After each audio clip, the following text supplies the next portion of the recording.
Góðan dag, góða gestir. Ég vil byrja á því að þakka safnaráði fyrir að veita mér tækifæri til þess að flytja mál mitt hérna þetta efni og megin áherslan verður á Náttúruminjasafn Íslands. Það hollt fyrir okkur og kannski sérstaklega þá sem ekki eru hér, það að velta fyrir sér einhverju svona grunnforsendum á bakvið mikilvægi rannsókna í safnageiranum almennt. Hérna hef ég sett nokkur atriði upp á glæru, en ég held að undirstöðu atriði á bakvið starfsemi okkar liggi fróðleiksþorsti almennings. Hann sækir söfnin okkar í miklu mæli til þess að leita sér upplýsinga og þekkingar, til þess að undirbúa sig bara betur undir lífið til að takast á við lífið. Þeir sem búa að margvíslegum upplýsingum held ég að séu betur í stakk búnir til þess að gera það heldur en hinir. Og ekki síður það mikilvægt í starfsemi safnanna að veita fólki gleði og ánægju, að fólk sæki söfnin okkar til þess að gleðjast. Söfn eru vinsælir fróðleiksbrunnar og þekkingarmiðlarar og ár hvert, ég hef ekki nákvæma tölu á fjölda safngesta, en ég þykist fara nærri það að það nálgast 1 milljón manns. Bara í Þjóðminjasafni sækir núna held ég síðasta ár 120.000 gestir og þau eru býsna mörg söfnin í landinu þar sem þúsundin fara að telja inn. Og þetta eru sannarlega mjög snar þáttur í menningu okkar til langs tíma og það oft sagt að söfnin séu hluti hinu óformlega menntakerfi landsins, en ég held að sé líka bara fín og brýn ástæða til að velta þessu óformlega fyrir sér. Þetta svo óformlegt? En grundvöllurinn að miðlun á góðri þekking og upplýsingum tel ég vera rannsóknir og þá rannsóknir í víðum skilningi, rannsóknir með vísindalegri aðferðafræði eða vandaðri aðferðafræði getum við bara sagt. Það sem gætt að því að efnistök séu þannig að niðurstöður séu tiltölulega áreiðanlegar og jafnvel að hægt sé að endurtaka athugunina með aðferðafræði sem lýst í fyrstu athugun og svo framvegis, með þessa aðferðafræði að leiðarljósi þá getum við tryggt með góðum hætti vandaða þekkingu sem við miðlum. Ef við beitum ekki þessari aðferðafræði og höldum ekki við þekkingarleitinni á þeim safnkosti, og hann ekki bara innan veggja, hann út allt, þá náttúrulega endum við bara uppi sem nátttröll og stofnanir okkar þær verða óvinsælar, aðsókn minnkar og svo framvegis. En varðandi náttúrufræðina, þá eru líka aðrar forsendur að baki því af hverju mikilvægt að stunda rannsóknir í náttúrufræðigeiranum. Í fyrsta lagi þá náttúra á Íslandi mjög áberandi, þetta tiltölulega lítt ræktað land. Við höfum gífurlega umfangsmikið víðerni þar sem við getum skilgreint að náttúran sé tiltölulega lítið snortin og jafnvel ósnortin á köflum. Við höfum einnig náttúrufræðilega sérstöðu, bæði jarðfræðilega með þetta virka gosbelti okkar, ungar bergmyndanir sem eru hraun frá nútíma og margt sem tengist því. Við höfum mjög ríkar ferskvatnsauðlindir. Ísland eiginlega 1000 vatna landið og fossafjöldin ennþá meira áberandi í náttúru okkar heldur en stöðuvötnin eða straumvötnin. En landið okkar það mótast af fremur fáum tegundum, en þær sem eru þær koma gjarnan fyrir þær eru stórir stofnar og sterkir. Við höfum líka skilgreindar ábyrgðartegundir af því að við erum eyja norður í Ballarhafi sem mikilvæg og viðkomustaður fyrir til dæmis umferðarfarfugla á leið milli heimsálfanna. Ef Ísland væri ekki, þá væru þessar farleiðir ekki fyrir hendi og margar fuglategundir sæjum við ekki. En við höfum á móti tegundafæðinni einnig mikinn breytileika í svipfari, í lífsöguþáttum og fleira innan tegundana. og það oft þáttur sem gleymist þegar verið að fjalla hugtakið líffræðilegan fjölbreytileika. En svo bara hvíla efnahagsstoðir okkar meira að minna á þessari náttúru okkar. Framan af var það sjávarútvegurinn og veiðar á villtum fiskitegundum og það ennþá skipar veigamikinn sess. Nú þungaiðnaðurinn hann hvílir á beislun vilts náttúruafls sem bæði jarðvarminn og vatnsaflið. Nú og landslag og ásýnd náttúrunnar farið að verða bara annar mesti og þýðingamesti atvinnuðurinn hér á landi. Hann farinn að skapa meiri gjaldeyristekjur heldur en útflutningur og fiskafurðum. Þannig að náttúran skiptir okkur miklu máli og söfnin koma sannarlega að þessu atriði. Nú Náttúruminjasafn Íslands ung stofnun svona í lagalegum skilningi. Það var rætt rof stofnana í erindi Orra fyrir hádegi. Það má segja að það sé ákveðin hliðstæða í náttúrufræði geiranum. Með tilkomu Náttúruminjasafns Íslands 2007 þá var miðlunarhlutverkið og sýningarhlutverkið sem var á hendi Náttúrufræðistofnunar Íslands fram til 2007, þá var það sem skilið frá þeirri stofnun og grunnrannsóknirnar skildar eftir hjá Náttúrufræðistofnun Íslands, svona mestu leyti, allavega eins og mál hafa þróast til þessa, en miðlunarhlutverkið sett í hendurnar á Náttúruminjasafninu, sem reyndar hefur ekki fengið að sinna því sem skildi enn sem komið þó að vonist standi til að það rætist úr mjög fljótlega. En hlutverk safnsins semst að varpa ljósi á náttúru Íslands, náttúrusöguna, nýtingu náttúruauðlinda og náttúruvernd og ekki bara staðbundur heldur einnig í hnattrænu samhengi. Nú í lögunum semst að finna ákvæði rannsóknir, þannig að löggjafarvaldið hefur greinilega skilning á því að rannsóknir mjög mikilvæga fyrir þessa stofnun. Og það segir þarna eins og þið sjáu feitleitir að safnið skuli annast rannsóknir á starfsviði sínu. Og eins og ég taldi upp að starfsviðið býsna viðfemt. En það sem sérstakt við löggjöfina fyrir þetta höfuðsafn og sker sig úr löggjöf hinna höfuðsafnanna tveggja eru ákvæðum samstarfi aðra aðila. Þarna hef ég feitleitrað síðustu setninguna í annarri grein. Náttúruminjasafnið skal eiga samstarfi við Vísinda- og rannsóknastofnun á sviði náttúrufræða og vegum ríkisins og annarra aðila. Og í greinargerð með frumvarpinu þá eru taldar upp stofnanir.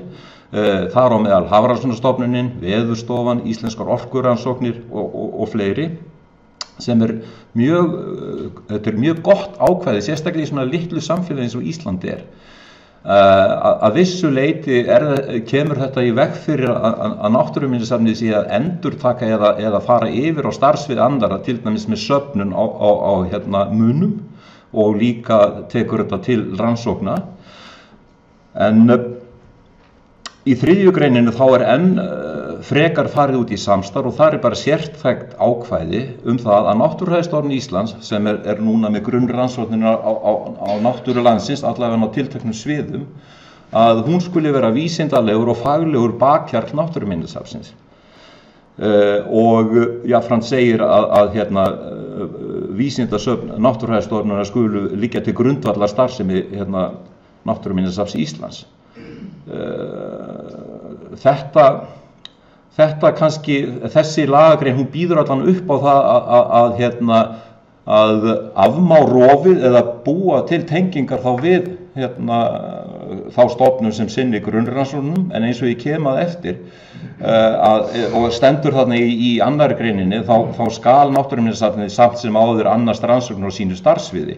Og það þannig með Náttúrufræðistofnun Íslands að hún sinnir ekki öllum þáttum náttúrunnar og allra síst sinnur rannsóknir sem snúa svona meira að safnafræði í þeim skilningi sem við leggjum í það hugtak. Þar býða starfsvið eða verkefni fyrir Náttúruminjasafn Íslands. En einnig eins og þið vitið í safnalögunum sjálfum þá eru ýmis sterk og fín ákvæði rannsóknarskyldur safna almennt. Þannig að í öllu falli þá gerir löggjafinn sér grein fyrir mikilvægi rannsókna í safnastarfinu. Svo það bara spurningin framkvæmdina. Nú, þessi glæra hefur kannski átt að koma aðeins síðar, en ég vil bara vekja athygli á mikilvægi miðlunarinnar í tengslum við rannsóknirnar, því að ef miðlunin á sér ekki stað þá kannski til lítils farið af stað með góðar rannsóknir. þó að það séu jafnvel margir doktorar þar á bakvið. En náttúruminjasafnið frá og með árin í ár, það stendur að útgáfu þessa tímarits sem náttúrufræðingurinn sem hefur komið samfleytt út síðan 1931 og var upphaflega félagsrit hins íslenska náttúrufræðifélags og þetta og náttúruminjasafnið afsprengi þessa félagsskapar alveg hreint eins og Náttúrufræðistofnun Íslands sem sinnir grunnrannsóknum á náttúru landsins. Þetta mjög mikilvægt fyrir náttúruminjasafnið að koma strax að miðlun á náttúru á þennan hátt og þetta rit ritrýnt en einnig með greinar sem eru skoðanir náttúrufræðileg efni.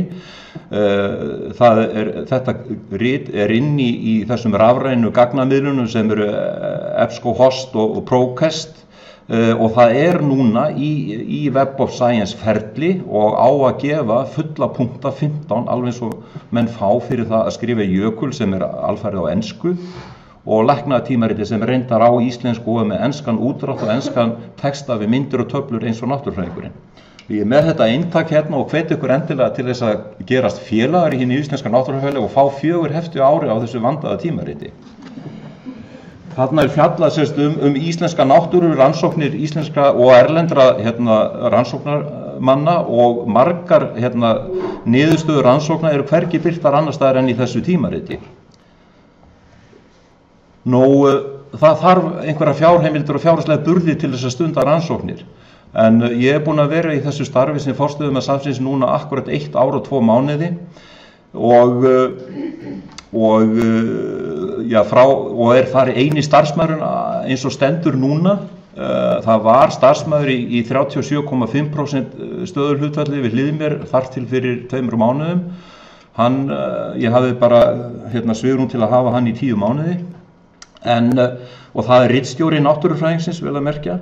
En þarna sjáum við fjárheimildir til náttúruminjasafnsins frá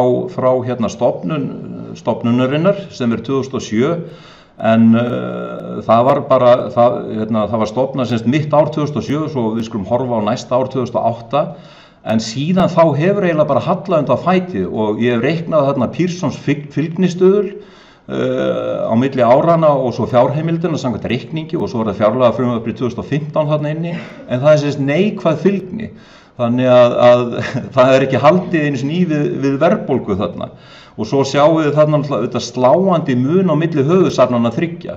Fjárheimildir til þjóðminjasafnsins eru 20-faldar það sem náttúruminjasafnið hefur og náttúruminjasafnið hefur núna á næsta ári samkvæmt frumvarpinu 24,7 milljónir sem minna en skrifstofa menningararfs fær sem kornungsstofnun.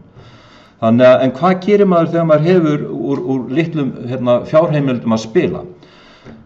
Það að reyna að búa til brýr og koma á samstarfi með einhverjum hætti og það vill svo til að náttúruminjasafnið hefur þetta glæsilega hús sem skrifstofurými og eins og sakir standa núna þá ég með húsið allt en það ekki alveg víst hversu lengi ég hef það.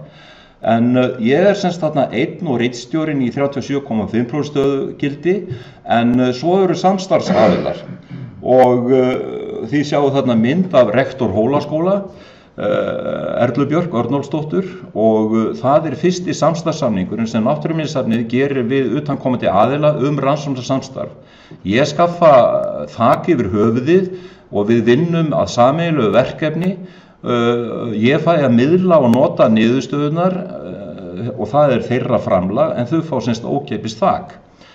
Og það búið að búa til svona samstarfssamninga með Háskóla Íslands í 2 deildum. Þeir þá eftir að undirrita en þeir eru vel á veg komnir og svo sjáum við þarna Rorum EHF sem nýstofnað ráðgjafafyrirtæki, rannsóknir og ráðgjöf í umhverfismálum og þeir eru að vinna að sameiginlegum verkefnum með náttúruminjasafninu og smá saman loftskeytastöðin að fyllast aftur að lífi. En ég ætla að nefna nokkur dæmi rannsóknarsamstarf. Hér verkefni líffræðileg fjölbreytni á Íslandi. Þetta samstarfi við Hólaskóla, Háskólann á Hólum, fiskalíffræðideildina.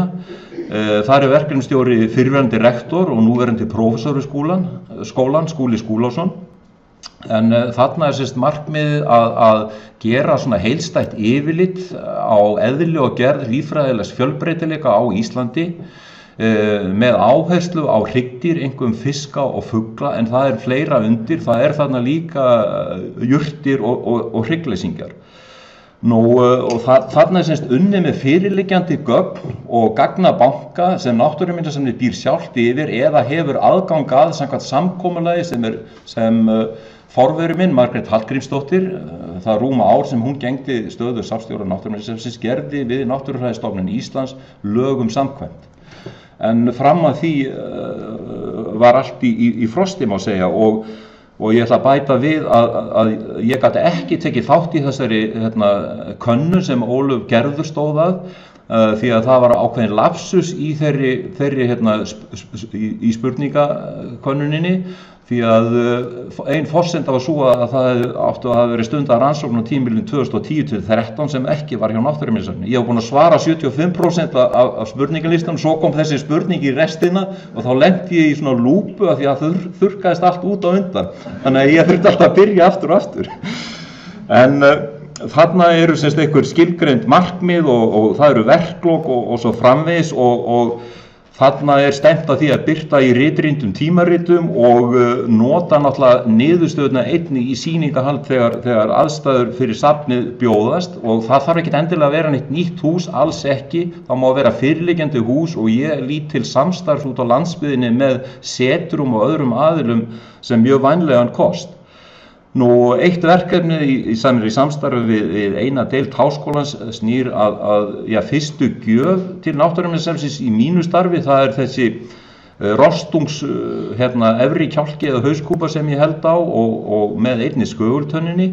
Það fundur semst í landi Barðastað á Snæfellsnesi 3 hauskúpur á sama stað á sama tíma sem mjög óvenjulegu fundur og kærkomið rannsóknarefni og það semst að fara af stað 2-3 rannsóknir sem tengjast þessum fundi. Svo ég með aðgang að gagnasafni Náttúrufræðistofnunar Íslands þar sem rúm 50 sýni af einstökum rostungshausum. Það eru 5 mínútur eftir tæpar. Þetta rannsóknarverkefni í samstarfi við fundastjóran Sigurjón Baldur og hans fólk, það í uppsiglingu og þarna má segja óplæður aku fyrir Náttúruminjasafnið. Það að vinna að samrændu skráningakerfi fyrir náttúruminni á landsvísu og bara almennt að velta fyrir sér gagnaskráningamálum sem varða náttúrufræðina því að þessi mál í óleystri eins og þá að kanna fýsileika þess að nota SARP og eða þessa gagnagrunna sem eru nefndi fyrir neðan, það þessi GBIF og LifeWatch sem vinna saman sem eru mjög öflugir gagnagrunnar og eru svona gagnagrunnskáttir sem mjög gagnvirt fyrir almenning til að vinna með upplýsingar náttúru af öllu tagi. Nýjasta verkefni sem frágengið og að fara af stað, það þetta samstarfi við þetta einkafyrirtæki sem búin að fá 1 herbergi niður í kjallara og það snýst líka að vinna með gagnasöfn sem Náttúruminjasafnið býr yfir og það þetta Senckenberg vot- og þurrsýnasafn. Þetta tengist verkefni sem þið hafið kannski heyrt af sem BioIce sem var botndýraverkefni umhverfis Ísland á Hafdjúpinu. Safnið hefur til langtímavörslu hluta af þessu safni og það á að vinna með það því að ekkert hefur gert með það. Svo eru talin þarna upp fleiri verkefni sem vonandi komast á koppinn og þarna eru skemmtileg og brýn samstarfsverkefni við háskóla umhverfið. Það margt sem býður þessa safns sem hefur ekkert komist á flug ennþá en ég nefni nokkur dæmi mikilvæg svið sem brýnt að taka fyrir og kannski einna helst þetta sem ég tel upp fyrst, það þessi tengsl milli náttúru og íslenskra menningarsögu og það eru margir mjög skemmtilegur og brýnir rannsóknarfletir á því fyrir doktora og meistara og annars konar rannsóknir. En ef ég tek þetta svona eilítið saman að það fer ekkert á milli mála að söfnin okkar eru gífurlega mikilvægar fróðleiks stofnanir og miðlarar og það snýr ekkert bara að náttúrunni og möguleikunum á því sviði. þetta þekkið þið líka sem vinnið með menningarminjarnar eða þessar mannlegu og listaminjarnar, menningarminjarnar á því sviði. En rannsóknir eru sem sagt grundvalla forsenda fyrir góðri þekkingu og endurnýjun og nýsköpun þekkingar og sértækar rannsóknir á sviði náttúruhressefna, þær eru sem sagt raun og veru að slíta barnsskónum, þær hafa ekki farið af stað á vegu Náttúruminjasafnsins til þessa og einkum brýnt að taka fyrir þessi atriði sem varða náttúrusöguna, nýtingu náttúruauðlinda fyrr og nú og ekki síst náttúruvernd, að gera henni skil og ein leið til að styrkja rannsóknir Náttúruminjasafnsins að gera betur við það á fjárheimildum. Takk fyrir.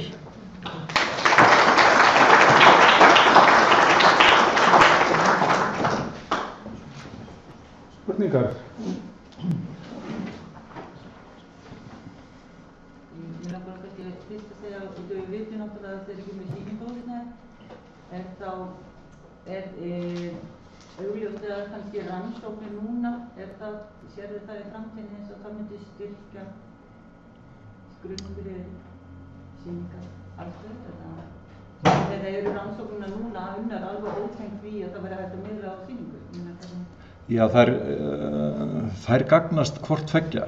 Það að segja, þær gagnast sýningahaldi líka, en sýningahaldi er ekki nauðsynlega forsenda. En auðvitað sýningahald, hvort sem alfarið á vegum Náttúruminjasafnsins eða í samstarfi við aðra, mjög mikilvægur og æskilegur þáttur, því að hvað sem líður öllum aðgangi að rafrænu og skjám og svona, að fólk vill bara vera á staðnum og sjá hluti og jafnvel þreifa á þeim. Þannig að safnastarfi í þessum hefðbundna skilningi, það bara blífur. En núna semst horfið safnið til sýningarstarfs í Perlunni, að vísu með allt öðru sniði heldur en var gengið út frá fyrir 2 árum síðan.